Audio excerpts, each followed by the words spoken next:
Nós falamos diretamente do Salão Internacional da Avicultura e da Suinocultura, aqui no Parque de Exposições do Anhembi.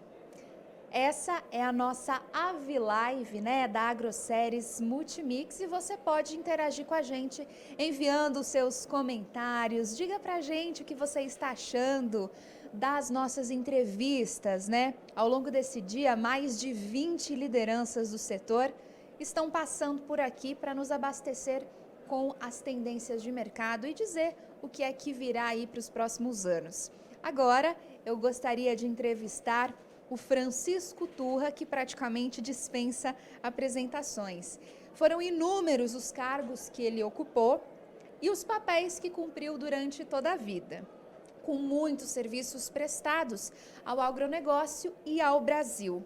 Hoje, ele é presidente do Conselho Consultivo da BPA e presidente do Conselho de Administração da Associação dos Produtores de Biocombustíveis do Brasil, a Aprobio.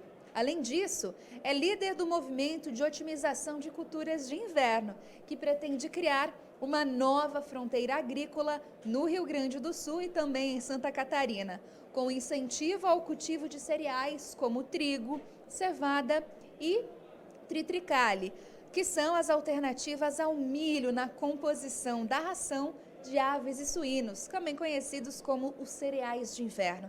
Seja muito bem-vindo, Francisco Turra. Francisco, é um prazer entrevistá-lo. Seja muito bem-vindo à nossa AviLive.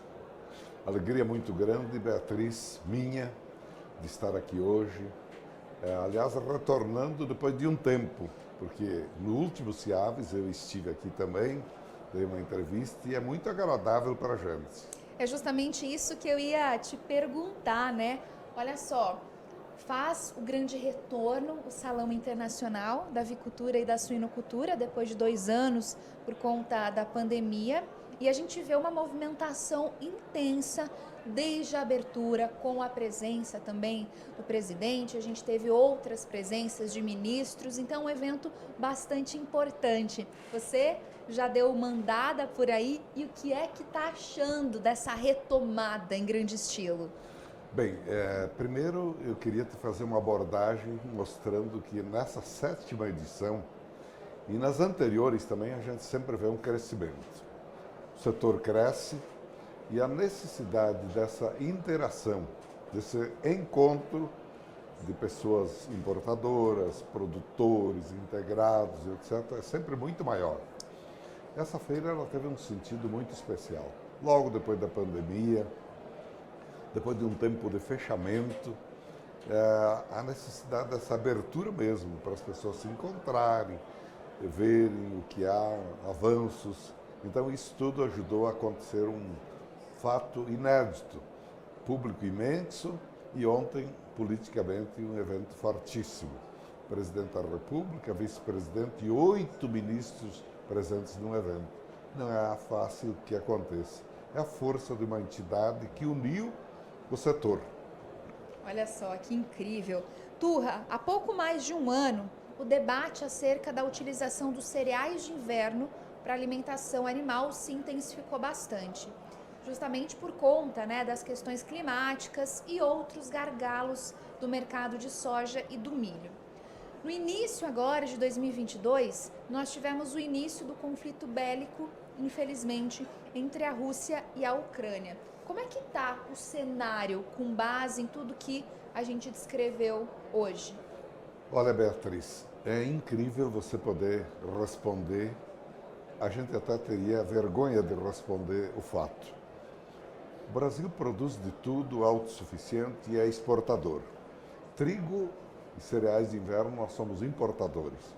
Numa hora em que o mundo está ameaçando aí o produtor de 10% da produção mundial, os produtores de 70 milhões de toneladas, ou seja, 10 vezes mais do que produz o Brasil, um conflito.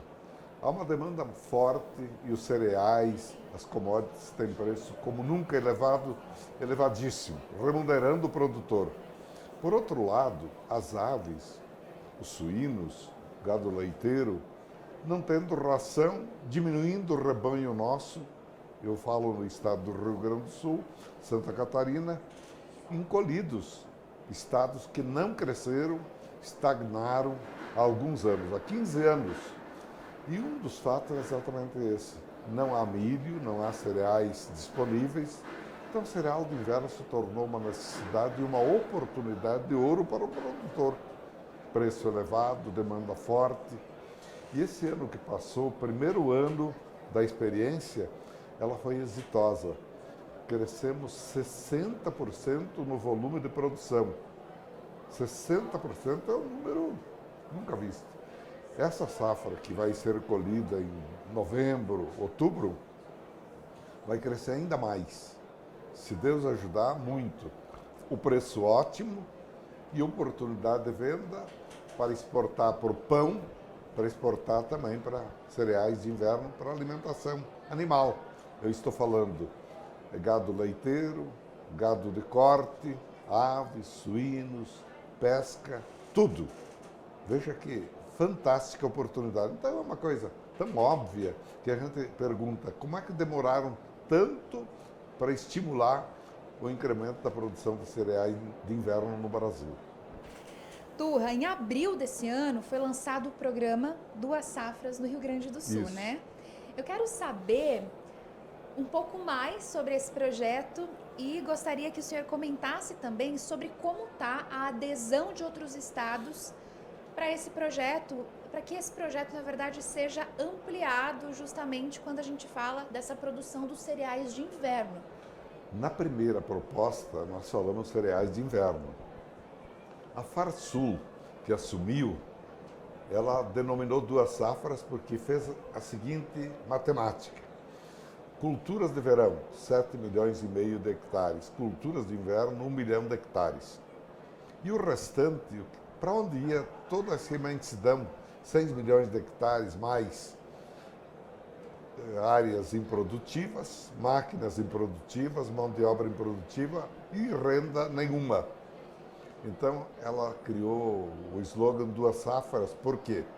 Porque durante a análise e o debate da safra de inverno, surgiu a oportunidade de a gente descobrir áreas para mais milho e daria uma terceira safra também.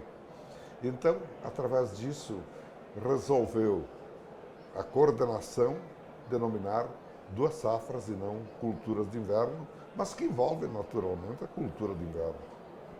Que interessante isso, né? E como que você vê que o setor está se movimentando com relação a isso? Existe uma abertura muito maior do que existia no passado. Ah, sem dúvida nenhuma. Olha, o produtor está interessado, está vendo que ele teve ganho. Nesse primeiro evento já teve resultados melhores, preços maiores. A exportação no Rio Grande do Sul, um país que importa, o Rio Grande do Sul exportou quase 3 milhões de toneladas de trigo. Coisa nunca vista.